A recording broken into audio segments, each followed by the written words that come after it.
quero dividir com você que o povo apostólico é um povo forte. Se alguém disser para você, mas como tem problema aqui, tem, mas eles também têm solução. Oh, glória a Deus. Eu já vi gente falar, mas como tem luta nessa igreja, mas tem vitória. Povo apostólico é povo guerreiro, é povo corajoso. Por isso não deixa esse lugar não. Se você ficar sabendo de um lugar perfeito, não vai para lá não. Fica onde tem problema, porque Deus resolve todos os problemas. Amém? Tem irmãos que ficam enfermos, mas são curados. Olha o testemunho do irmão Fábio. Olha aí. Moto é perigoso mesmo, mas Deus livrou ele. E assim Deus vai livrando. E quando ele permite algo acontecer, é porque ele tem uma obra para realizar. Amém? Os irmãos que quiserem ficar de pé, eu tenho uma mensagem, irmãos, um tanto profunda, que eu fico até assim um pouco preocupado, porque eu sou muito simples, muito pequeno, e se não é a graça de Deus na vida da gente, eu não sei o que acontece, irmão. É a graça e a misericórdia. Falar em público já não é fácil, ainda mais quando você tem algo profundo. Eu preguei esta mensagem na escola dominical, eu tinha preparado ela para o culto à noite, só que muda um pouco o estilo, né? Até eu comentei com a irmã Diana, eu falo, irmã Diana, eu deixo sempre um plano B. Se eu ver que eu não dou conta, eu transfiro para o plano B. Mas Deus é misericordioso, né? Ele ajuda a gente. É só a gente dizer assim, Jesus, tem compaixão. Amém? Eu estava falando hoje para algumas pessoas que nós temos o nosso cérebro criado, desenvolvido por Deus, e ele tem a capacidade de armazenar conteúdo fortes. Por isso, se você tem uma luta, se você tem um problema, se você tem um deslize, se você tem um fracasso, você primeiro coloca, armazena no seu cérebro que Deus já te deu a vitória, Deus já te ajudou, Deus já te libertou, que quando vier a luta, vier a tribulação, é só você lembrar, Deus já me deu a vitória. E quando a coisa é tão errada, você grava. Isso é contra os conceitos de Deus, é contra a criação. Porque aí você vai dizer, Jesus, me ajuda, eu não quero cometer esse erro, esse pecado. Porque o diabo, ele atenta, ele persegue, ele vive tentando destruir. Mas se você pedir ajuda do Altíssimo, a ajuda vem rápida. Ele diz, eis que eu estou contigo todos os dias, até a consumação do século. Amém? Eu quero antes relatar para os irmãos, principalmente para as irmãs, que essa mensagem ela não tem nada a ver com o corpo físico, tá? É uma mensagem extraída de um livro que você pode pensar assim, nossa, vai ser água com açúcar, mas não é não, viu? É muito forte. É muito sério. Irmãos, o povo apostólico não gosta de mensagem fraca, não, viu? O povo apostólico gosta de mensagem forte. Mensagem que possa falar, nos ajudar, libertar, curar, produzir frutos, que através desses frutos nós poderemos chegar no objetivo, fortalecer a nossa vida espiritual e o nosso corpo físico. Ele pode e vai ser curado em nome de Jesus. Pela ordem do médico, a irmã Maria não podia estar colocando o pé no chão, mas pela ordem de Deus, ela já está colocando, porque Deus, ele é o Todo-Poderoso, amém? Livro de Cantares, capítulo 8, versículo 8 e 9, amém? Que a graça de Deus possa, nesta noite, nos ajudar e advertir a nossa vida, para que possamos aí se colocar no padrão de Deus, amém? Eu vou ler lá. Temos uma irmã pequena que ainda não tem peitos. Que faremos a esta nossa irmã no dia em que dela se falar? Se ela for um muro, edificaremos sobre ela um palácio de prata. E, se ela for uma porta, cercá-la-emos com tábuas de cedro. Deus abençoe os irmãos. Os irmãos sabem que o livro de Cantares é o livro de cânticos, é o livro de poesia. E se você prestar atenção, se você tiver um tempo para você ler, do capítulo do número 1 do livro de Cantares até o capítulo de número 8, fala apenas de um casal, um homem e uma mulher apaixonados. Amém? Apaixonados. Sabe o que é apaixonado? É o Jesus apaixonado pela igreja. Por isso que a Bíblia diz, ele falando assim, ele disse, as portas do inferno não prevalecerão contra a minha igreja, porque a minha igreja eu amo, a minha igreja eu sou apaixonado por ela, a minha igreja eu cuido dela, a minha igreja eu guio ela, a minha igreja eu protejo ela, porque eu amo ela. Oh, glória a Deus! Pensa em alguém apaixonado, é Jesus apaixonado pela igreja.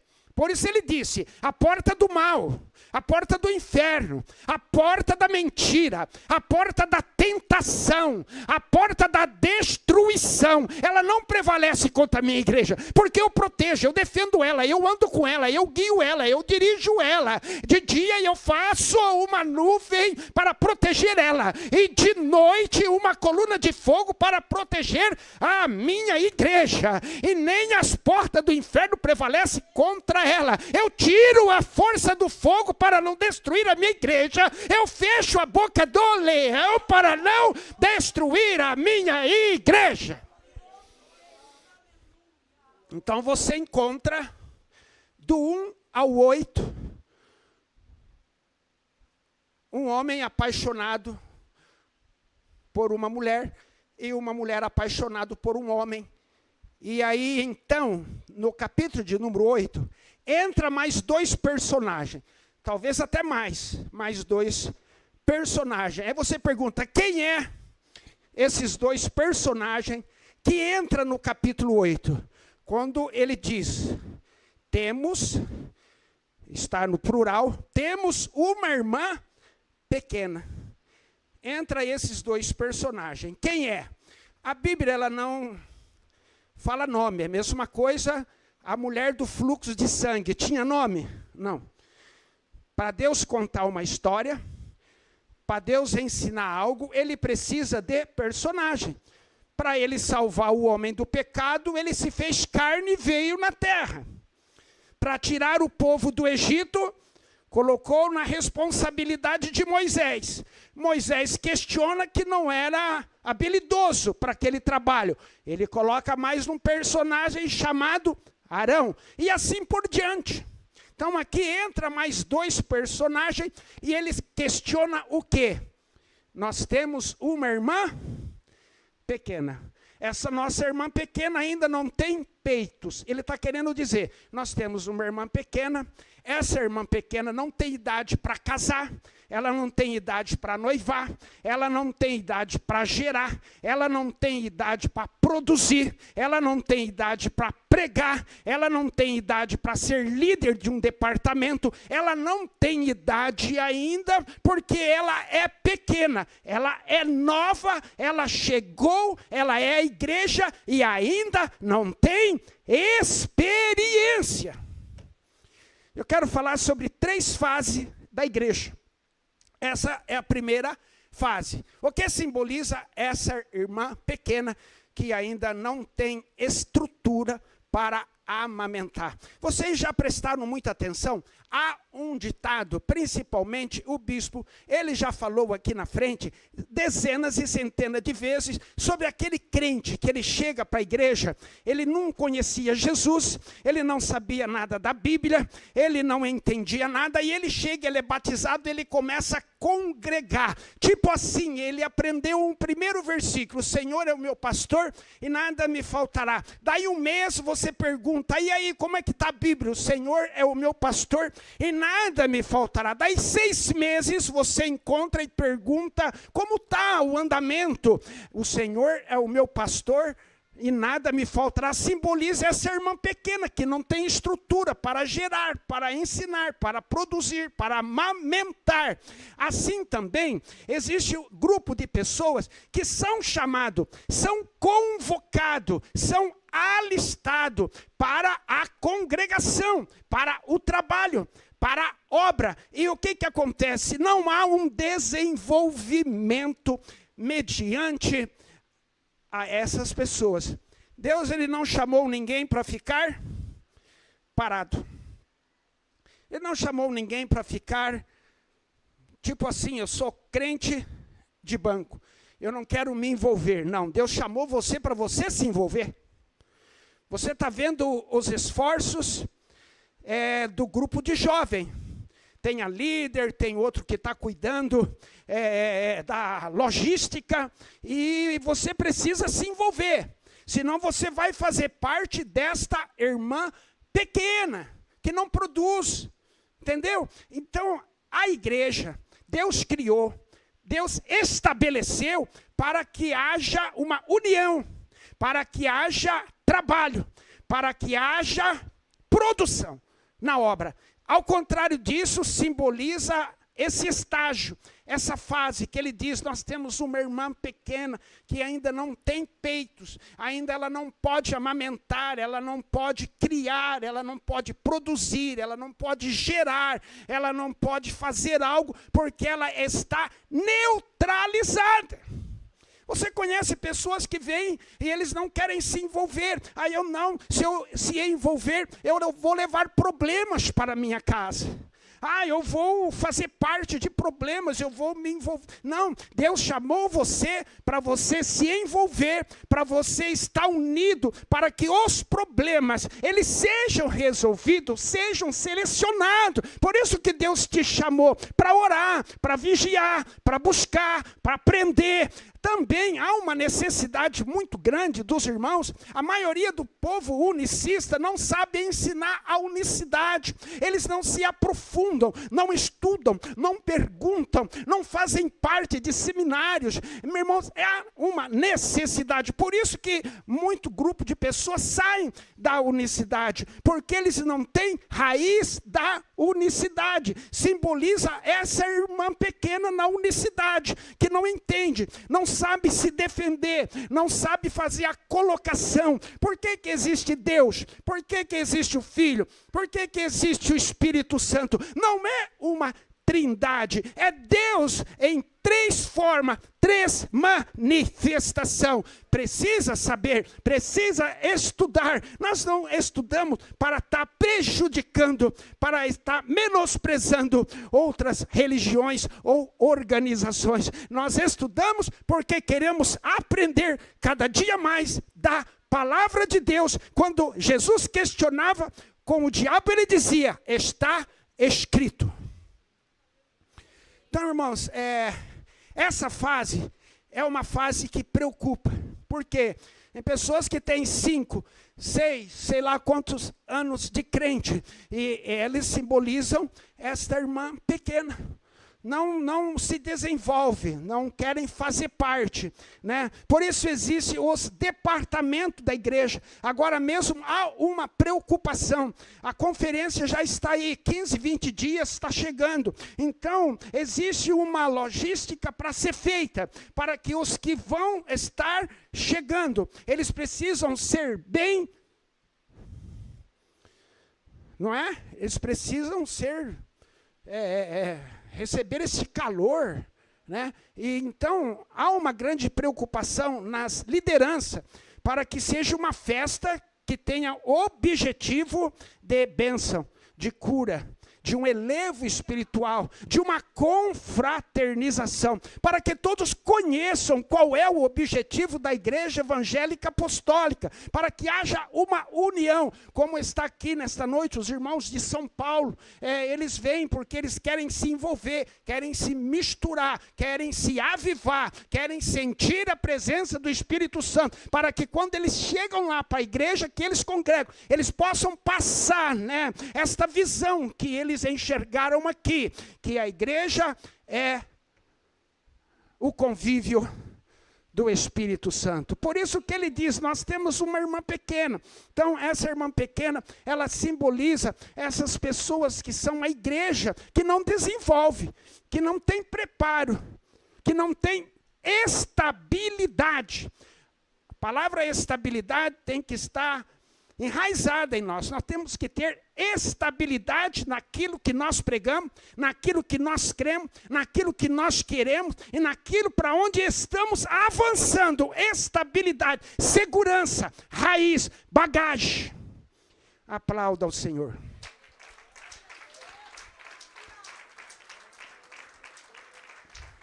Aí nós entramos agora na segunda fase, quando eles disseram assim.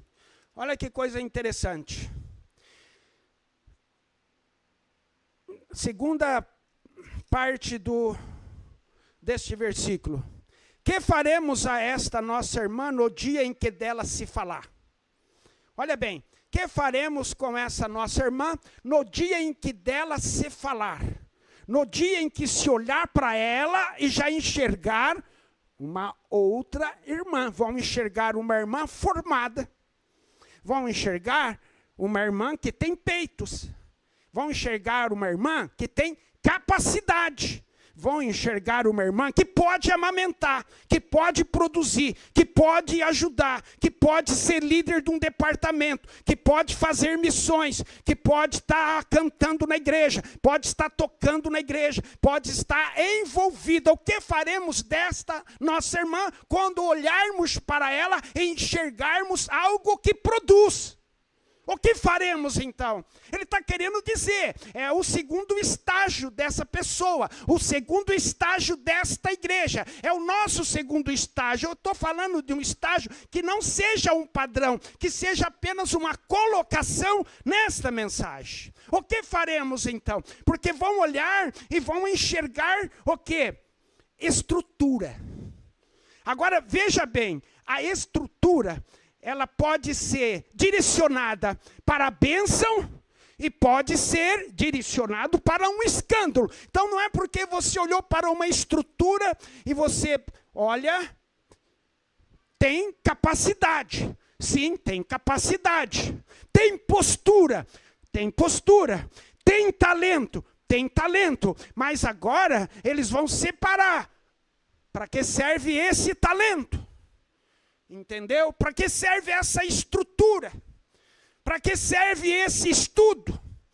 Para que serve esse diploma? Para que serve essa dinâmica? Esse que nós temos que tomar o cuidado quando ele olha e diz: o que faremos desta nossa irmã agora? Olha, se ela for o muro... Olha a coisa interessante, aí já começa a mudar de figura. Olharemos para ela e se ela for comparada a um muro, quando você olha na Bíblia e você acompanha, as cidades muradas eram cidade fortificada. Eram cidades protegidas. Era difícil o exército chegar e penetrar numa cidade murada. Lembra que Jericó, os muros eram tão fortes que diz a história que os carros, eles andavam, corriam em cima daqueles muros. Por isso que quando Deus tem que destruir uma fortaleza, ele não olha para o tamanho, ele não olha para a proteção, ele faz o que ele quer. Fortificada, muros, proteção. Ele está querendo dizer, olharemos para ela e se ela for um muro, é porque ela é santificada. É porque ela não se vende.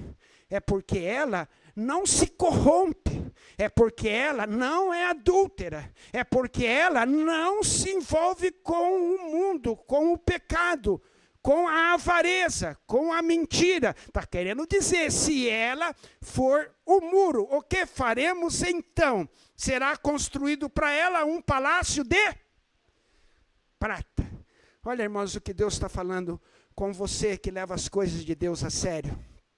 Talvez você comenta, nossa, mas quanta luta eu tenho, quanta tribulação eu tenho, quanta perseguição, doença que vem sobre mim, mas lembra que Deus está preparando, Deus tem palácio de prata para você.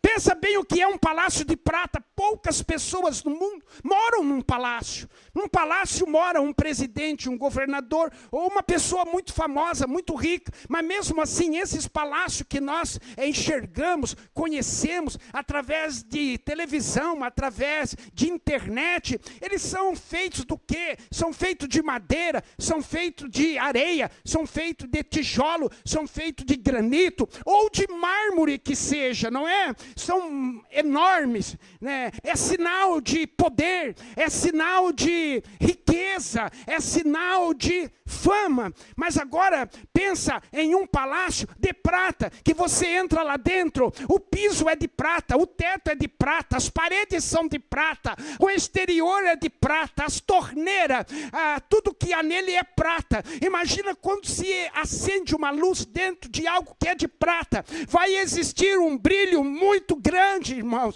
Deus está preparando brilho, Deus está preparando visão, Deus está preparando iluminação, Deus está preparando algo muito grande, que é palácio de prata para a tua vida. Por isso, continue pagando o preço, continue fazendo a diferença, continue suportando agressão, sabe, verbal. Continue suportando mentiras que falam contra você. Continue suportando calúnias.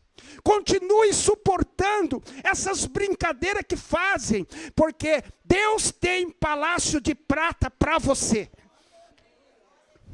Deus é maravilhoso, Ele tem palácio de prata. Fica pensando, é comparado com a Nova Jerusalém, é ouro, não é? É ouro. É libertação, né? É vida, é poder, eternidade com Deus, palácio de prata. Ele disse então, se ela for comparada a um muro, faremos para ela um palácio de prata.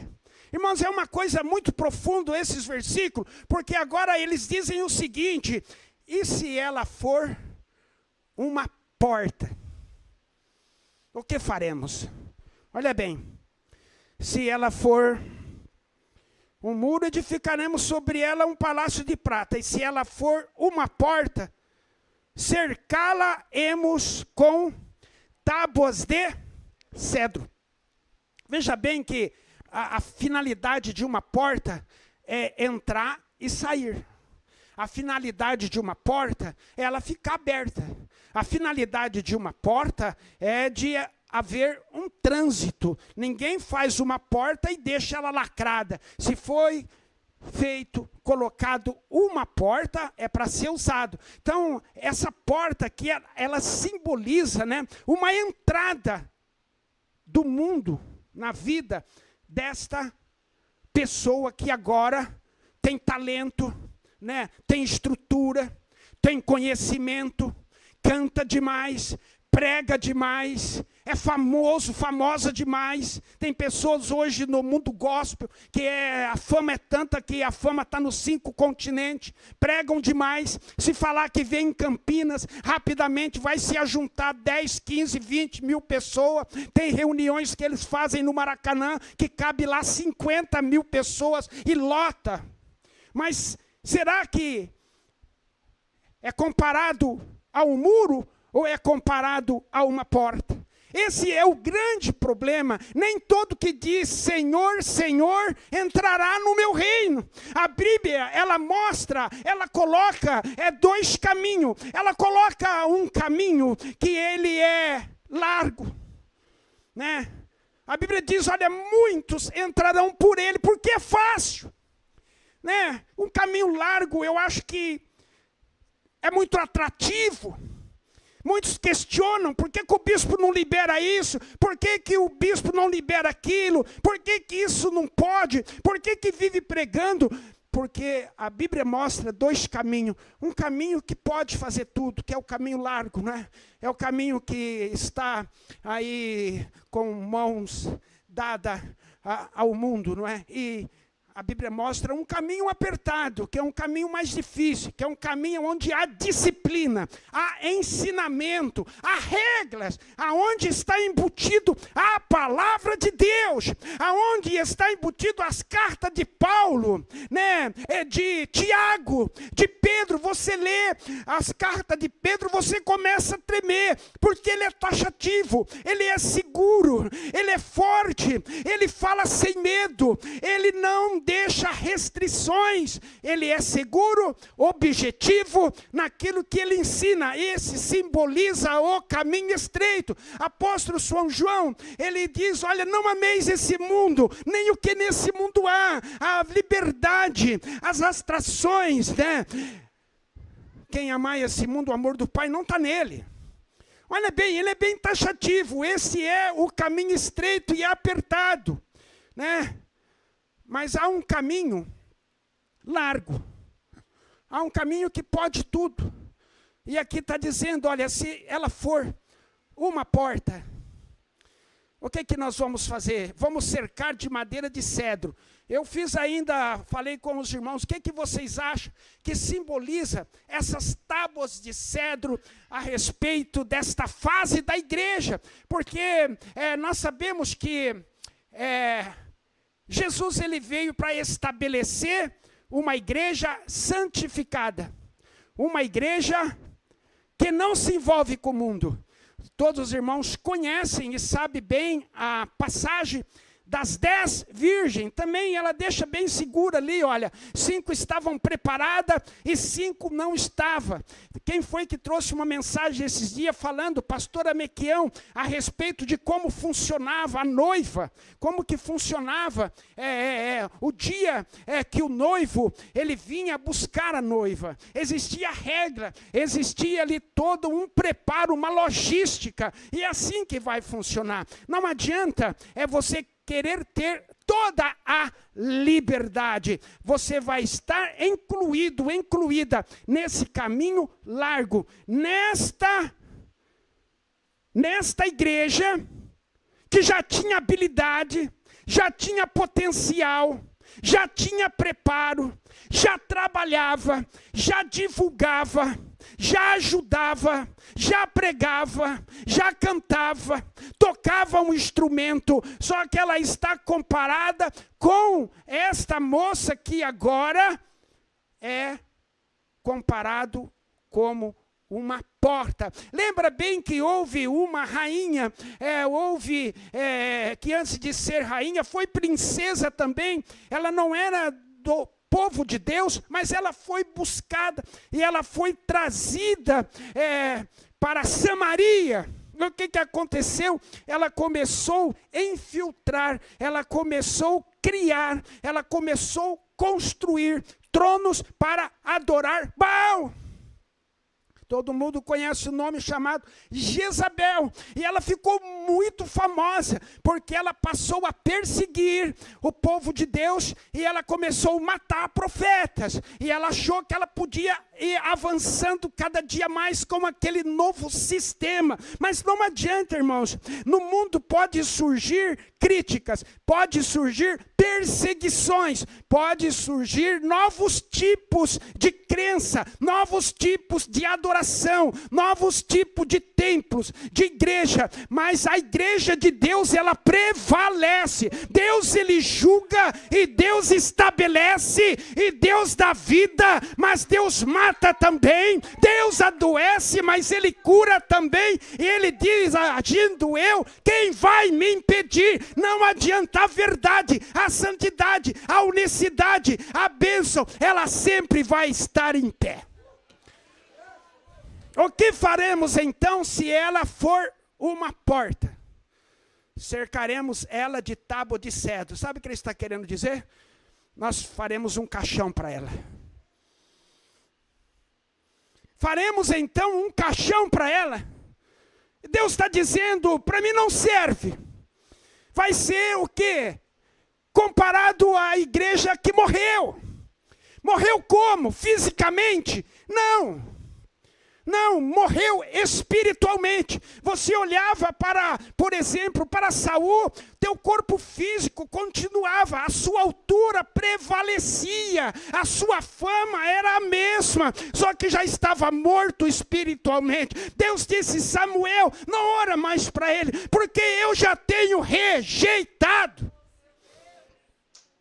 Cercaremos ela com madeira de cedro. Está querendo dizer, vamos colocar então essa nossa irmã dentro de um caixão, porque ela é como uma porta. Ela aceita o mundanismo, ela aceita a mentira, ela aceita o adultério, ela aceita a falsidade, ela aceita o pecado, ela aceita a nova modernização. Então vamos pôr ela dentro de um caixão, porque Deus não aceita, Deus não quer uma igreja que se envolva, que mistura com o mundo, com o pecado. Deus tem ciúmes daquilo que é dele. Deus não quer hoje uma igreja que se olha para a aparência, parece uma coisa, mas quando você olha para o interior, já morreu espiritualmente. Se envolveu tanto com o mundo, que Deus o colocou dentro de um caixão de tábuas de cedro. Deus, ele não quer uma igreja morta espiritualmente. Ele quer uma igreja que talvez não tenha tanta riqueza, tanta aparência externa, sabe? Para Deus tanto faz o conhecimento como a falta dele. Estou falando em conhecimento material, não conhecimento espiritual. Eu não estou falando daquele conhecimento de Oséias 4:6. Nós sabemos aqui que quando a Bíblia fala que a respeito do conhecimento, a respeito daquela parte que fala... Quem lembra?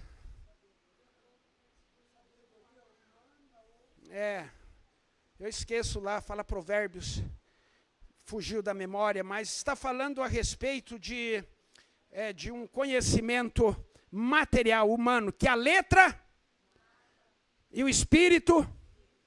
Ele não estava falando dessa letra de estudar a Bíblia, dessa letra de você aprender. Estava falando da letra da lei.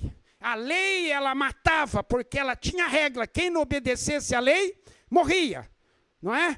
Mas está falando, o Espírito, ele vivifica. Então, o que Deus quer é sinceridade. O que Deus quer é santidade. O que Deus quer é oração. O que Deus quer é santificação. O que Deus quer é uma igreja séria. Porque se esta igreja, ela for comparada a uma porta onde que o mundo entra, o pecado entra, a falsidade entra, o mundo entra, a mentira entra, o pecado entra, ele coloca então dentro de um caixão, querendo dizer, eu quero uma igreja que viva espiritualmente, em santidade, em santificação, em pureza. Por isso que ele vem buscar uma igreja sem mancha e sem ruga, que não tem envolvimento com esse tipo de nova política, esse mundo pecaminoso, esse mundo de pecado, esse mundo de falsidade, esse novo ritmo, esse novo modelo, tanto de veste como também de procedência. Ele disse, a minha cidade, a minha igreja,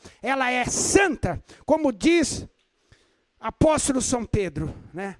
Ele disse, sem santidade ninguém verá o Senhor. Sede santo em toda a vossa maneira de viver, porque eu, o Senhor vosso Deus, sou santo. Então a igreja em 3 fases.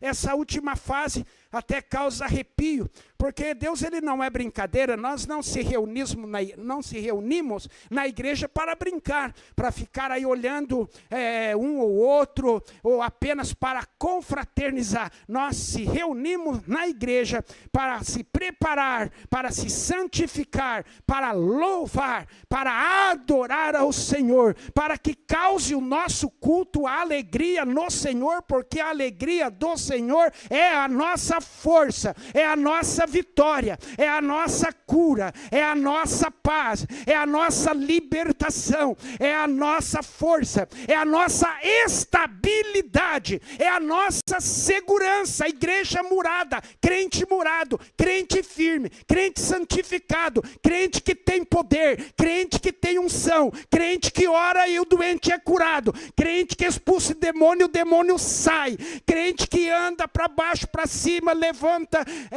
dorme e também acorda com a presença de Deus. É esse tipo de crente que vence, que marcha. Passa hoje, passa amanhã, a semana que vem, o mês que vem, o ano que vem. Ele está sempre firme, ele está sempre seguro, ele está sempre com um só pensamento. É Cristo na minha vida. E nós nunca paramos de aprender, nunca devemos parar de estudar. Jamais saberemos tudo, mas cada dia é uma nova aprendizagem. Cada dia é um outro degrau que nós subimos. Cada dia perdoaremos mais, amaremos mais, planejaremos mais, sonharemos mais, porque Cristo é a nossa vitória. Aplauda ao Senhor. Pastor Claudinir.